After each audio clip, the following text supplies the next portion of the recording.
Tank বের হয়েছে ক্যান্টনমেন্টের থেকে। এপিসি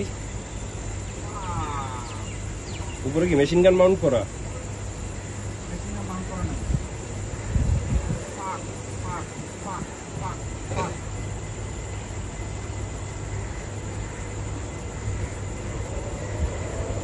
মিরপুরে যাচ্ছে এটা।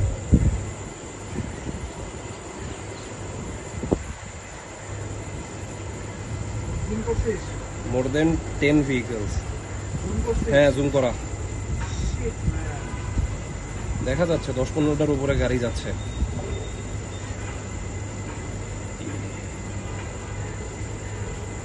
মিরপুরের রাস্তা দিয়ে আগাইতেছে খুব সম্ভবত। ওই পাশে কাফরুল না, রাস্তা আছে, মিরপুরে বেরোয়ার রাস্তা আছে ক্যান্টনমেন্ট থেকে। এই যে এই মাত্র শেষ হইল।